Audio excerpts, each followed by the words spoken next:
آله وصحبه وسلم أجمعين. السلام عليكم ورحمة الله وبركاته.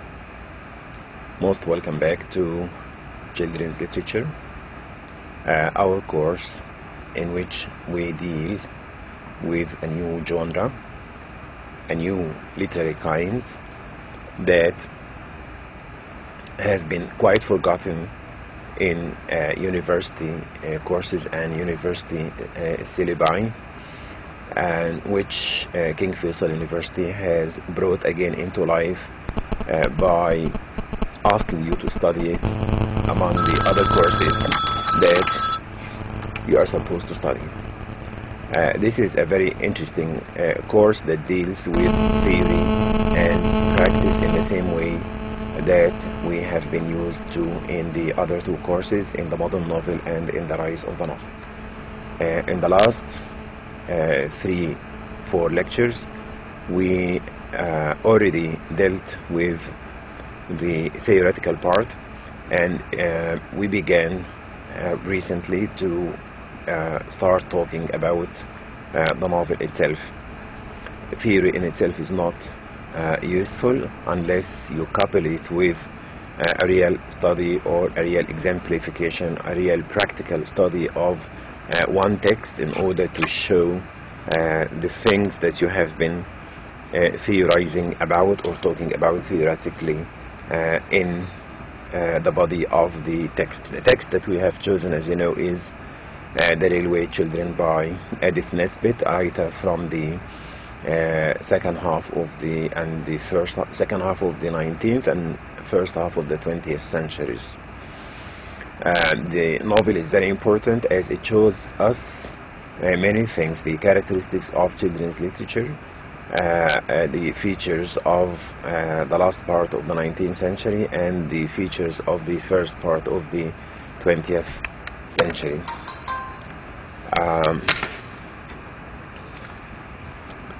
One second, please. Yes, here we are. This is the 5th lecture. We had an idea about some of the features of children's literature. I have given you some, and I'm sure that you can add up to these features when you begin attending the lectures and reading the PowerPoint presentations and reading the text itself. We said that it is simple, it is full of curiosity, full of suspense, full of adventure, and a number of other features that we dealt with before. Today, this one is very interesting. Number 9, it is didactic, and I have provided just one single word for the word didactic so you can understand it very well. Didactic means preaching, and in the past they used to say teaching is preaching. Teaching, preaching, didactic, all three words are similar in a way or another. A book for children is supposed to teach children a moral lesson. It is true that it gives them some kind of pleasure, some kind of fun, some kind of enjoyment and amusement, but of course any piece of art, any piece of literature that is directed at children has to leave an impression on them, has to leave them a better citizen, a better person, or better citizens and better people by teaching them a value like this. It educates the children, it teaches them, it preaches to them. And Verse's theme is teaching children that despite its boredom, home is a better place to be than the dangerous world outside. Teaching them loyalty to home, love of home, teaching them the fact that home is a very important place for people. It also teaches them truthfulness, cooperation, filial obedience, brotherhood, innocence, good and evil values, as I said. So it is didactic, and you will see that in the form of pictures as we used to do in the other lectures. Children's literature is didactic, and you are asked to give the right answer is teaches children, readers, a moral lesson, or it only provides fun, no more, or it teaches children politics. No, it doesn't teach them politics only, it teaches them a moral lesson. The job of literature for children is not just to give them information, but to teach them a moral lesson, as we have just explained. Another feature of children's literature is that it tends to be repetitious, and the word repetitious comes from the word repetition. Repetitious, repeating tasks, is a basic method of education. We have just finished the word didactic or didacticism, the same thing, and that means education. And in education, and you are all familiar with that, you have to repeat. Even now, while I'm teaching you, I have to go back to certain words over periods of time, so you can remember and you can understand, and so I can emphasize the points I'm driving at. Repeating is important in education. Repetition is a common trait, it's a common characteristic of oral literature, and we know, of course, that children's literature basically is an oral art form or literary form. As we studied in the history section of the course, it all began orally. The first written book for children was in 1865, Alice in the Wonderland. Repetitions with variations of words. What does that mean? By repetition, I don't mean, for example, that I would repeat the word method, method, method all the time saying method. No. I would say method in one chapter, I will say style in another, I will say technique in another, I will say way in another part of the chapter or in another part of the novel. So you can repeat the words with various other meanings or equivalents. You can also repeat phrases or situations or narrative patterns, and these are common in children's literature. We will have many examples in the novel, inshallah, very soon, perhaps next lecture or the lecture after, inshallah. That's a question. Does repetition in children's literature mean repeating some words only? We have just said no, you can repeat words and also phrases, situations, and narrative patterns. So repeating words only, or repeating words, phrases, and situations, or repeating adjectives only, or repeating adverbs only, the right answer is underlined, and we have already known that. One other feature of children's literature, so we can move into the novel itself, inshallah, very soon, is that it tends to balance the idyllic and the didactic.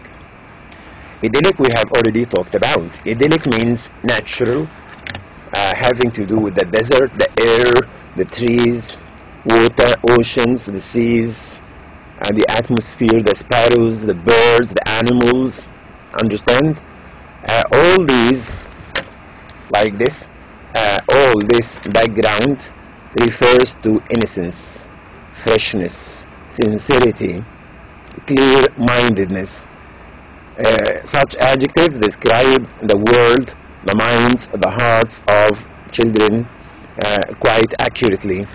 So there is a lot of the idyllic in children's literature, and also a lot of didacticism, and there must be some kind of balance. Is it only didactic? I mean, all parts of a novel like the Railway Children teach a moral lesson, full stop, without giving us an idea about the sincerity and innocence of children or about the beauty of the universe. No, there is a balance between didacticism and beauty, between education and beauty of art. Some books for children are completely didactic, and this is of course a passive point, teaching them how to become like mature adults and deal with the adult world, or idyllic, either completely didactic or completely idyllic. Both versions are not welcome. There has to be a balance between them, reflecting a desire to remain in the innocence of childhood, but most books combine the two approaches and deal with opposing ideas such as home versus away, communal concerns versus self-concerns, good versus evil, etc. I mean, there has to be didacticism, and there has to be natural description of the universe in order to reflect the beauty and the sincerity and the innocence of the world of children. It tends to balance the idyllic and the didactic. That is to say, it mixes teaching and delighting. It prefers teaching to delighting? No. It prefers delighting to teaching? No. Understand? Again, this is one way of emphasizing the point I was talking about through pictures. It is idyllic, as you can see in the pictures now. In the background we have children, and in the background there is nature or a natural landscape.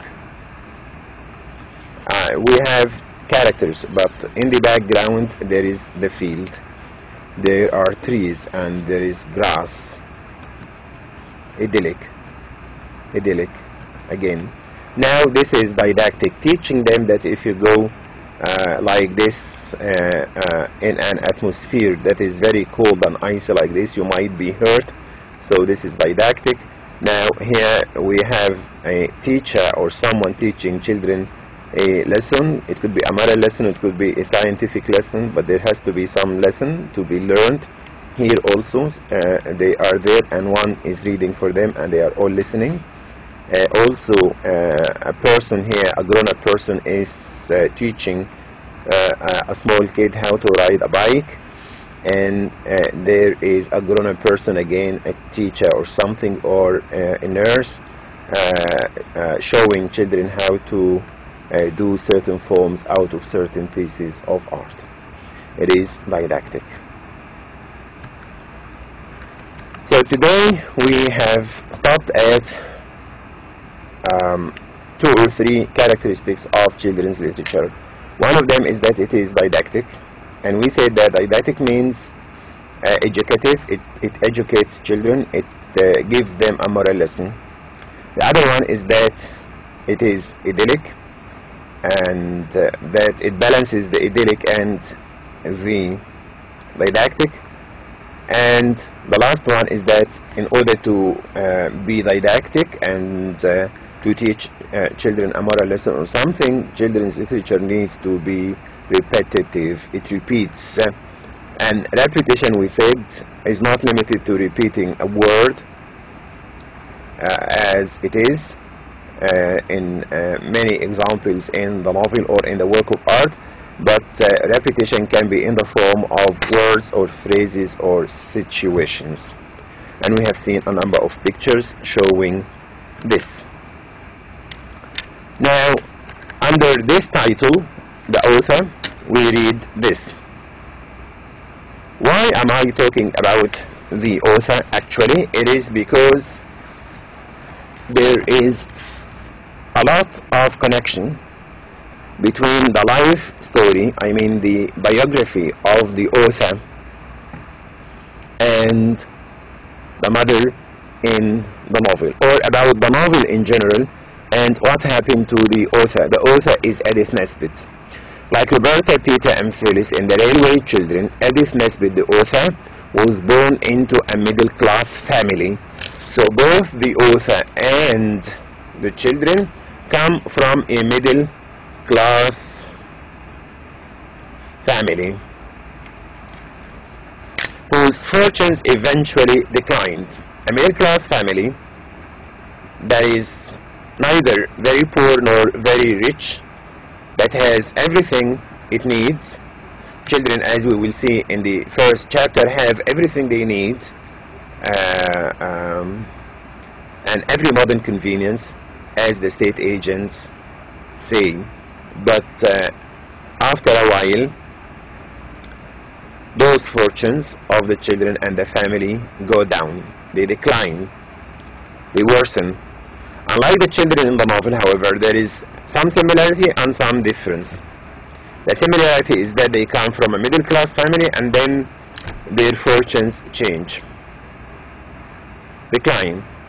The difference is that Nesbit didn't see her problems suddenly swept away. In the novel, after some time of difficulty and predicament, the children find their father and they start living a happy life again. In real life, the author Edith Nesbit did not find that happy change very soon in her life. On the contrary, she suffered a lot.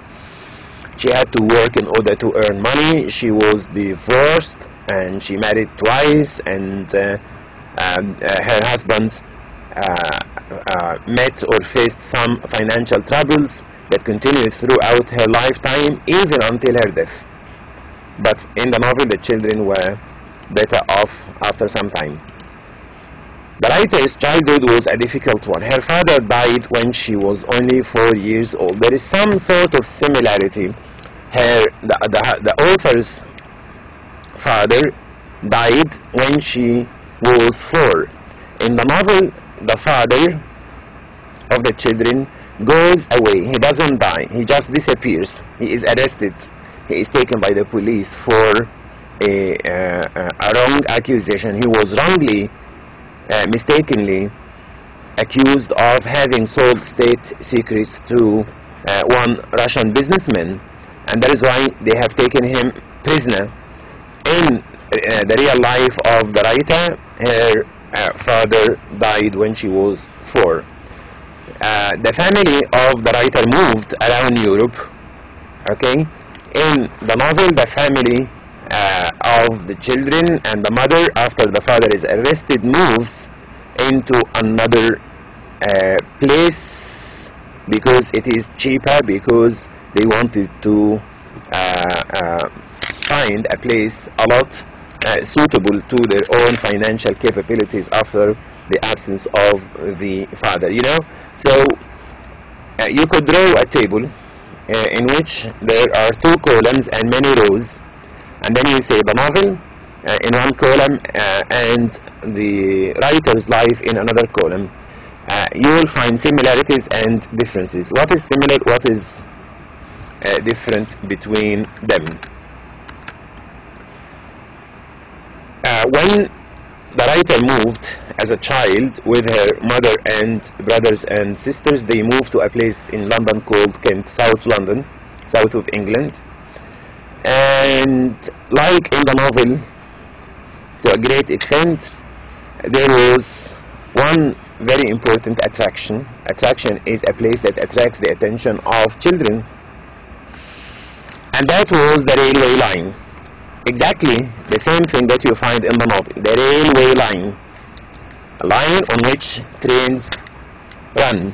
The tram passed a field at the back of the family's house. Living in this house, Nesbit began writing poetry. Also in the novel, Mother begins to write poetry, some of which was eventually published, and started dreaming of becoming a great poet. Though in the novel we have to understand that the mother did that in order to support her family financially. Nesbit moved to London, where she met and married Hubert Bland. Her husband's business collapsed, and it wasn't long before she had to provide the main source. Like the mother in the novel, she was the main source of income for their growing family. Don't forget the title of the slides, the relationship between the novel and the writer's own life. She achieved this. What is this that she has achieved? Let us look again at this one. Providing the main source of income.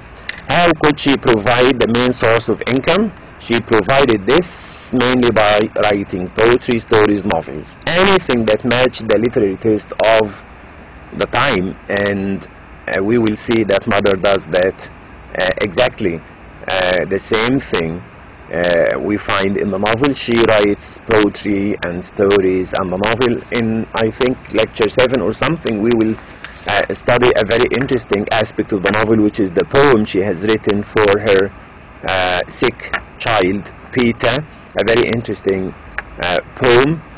Mother writes such poems in order to sell them to newspapers so that she can get money to support her family, and in one way or another those poems are very interesting to the novel. Slowly the family's fortunes improved. Bilam became a successful journalist, and Nesbit focused her energies on writing children's stories, which brought her fame and success. In the novel also, conditions of the family improved, and when father comes back, they start living a happy life once again. When her husband died in 1914, Nesbit was heartbroken, and her financial situation once again became unstable, and that is one of the differences. Her difficulties were eased a little in 1915 when she was awarded a small pension from the government for her services to literature. So as a writer, Edith Nesbit is one of the most important ones in the history of literature, and the government of England was aware of this, and that is why they gave her an award recognizing her achievements in literature. She also sold produce from the garden of her house. She took care of the garden of the house as well. She was a responsible woman. And underline the last sentence that I have said, she was a responsible woman. The novel was written in the year 1906. At the very end of the Victorian age and the beginning of the 20th century. At that time, the condition of women around the whole world began to change as well. That was the time for the international call for the emancipation of women. Women wanted to be independent, to be free, and to achieve themselves, and so on. That's a call that marks a real difference between the state of women in the past and the state of women in the modern age. In 1917, we will explain a lot more about this later. In 1917, Nesbit married a cheerful marine engineer named Thomas Terry Tucker. After struggling on her own for 3 years, she found her marriage to Tucker to be an enormous relief. Her final novel, The Lark, which was published in 1922, represented a return to form for Nesbit. It is not just for children. Unfortunately, however, she didn't have a chance to keep the form going, as she died 2 years later from the ill effects of lung cancer. The similarities, here is a blank slide for you, and of course you could also add the differences. I want you to draw a table like this, for example, a table in which you talk about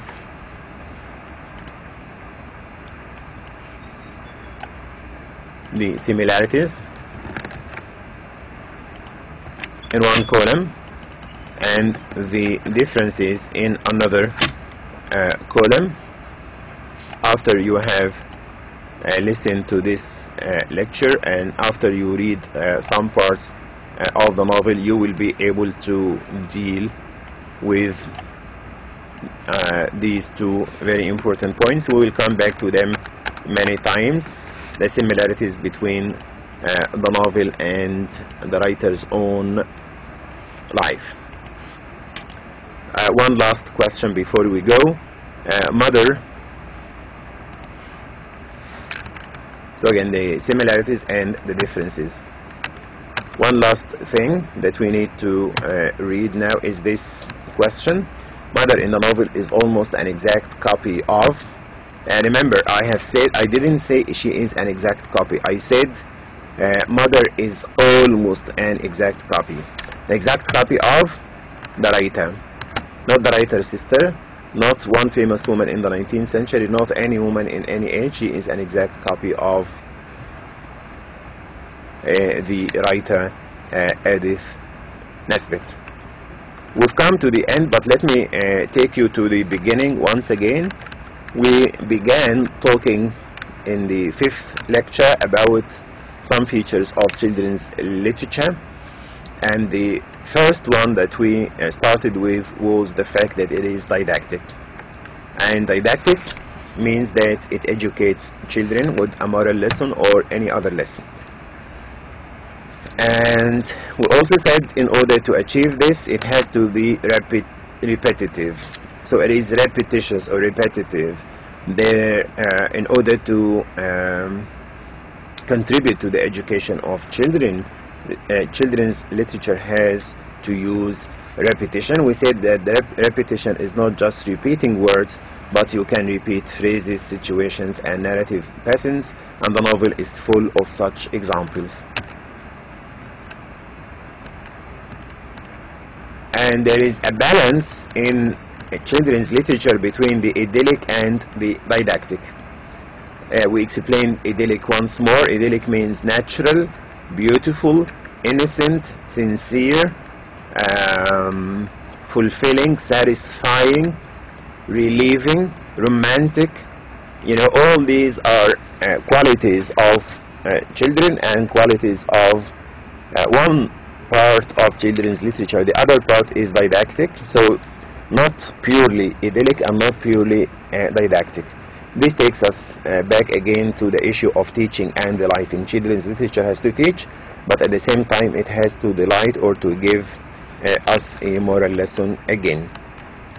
The next point in our lecture was to trace those qualities through pictures which explain themselves, and the last one was to try to discuss the author's life. Edith Nesbit passed through some experiences that helped her to write the novel, and I will show you now something very interesting. Of course, you can go back to the slides and you will find a close similarity and some differences between the writer and the mother in the novel. But here you have the book itself, The Railway Children. You will have it in the course file, inshallah. I will leave it with the technician so he can upload it to the novel, to the course. Yes, the interesting thing I want you to see here is the dedication. To prove my point, the point of the presence of a close similarity between the writer's own life and the novel. This is called dedication.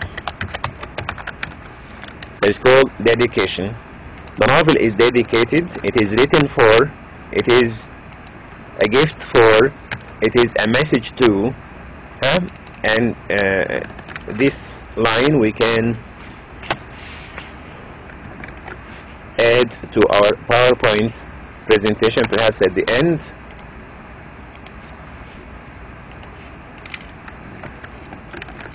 That is called the dedication.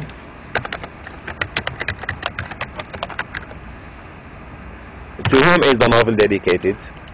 It is dedicated, as you can read now, to son, to the son. What is the name of the son?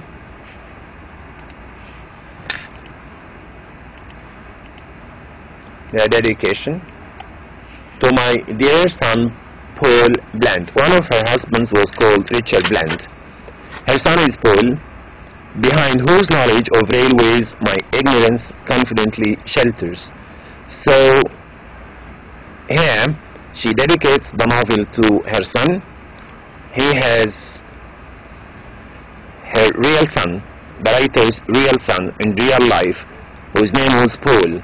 He had a lot of knowledge about railways, and that is why we have a novel called The Railway Children. Do you understand? A close similarity indeed. Thank you very much, and we'll see you again in another lecture. Assalamu alaikum wa rahmatullahi wa barakatuh.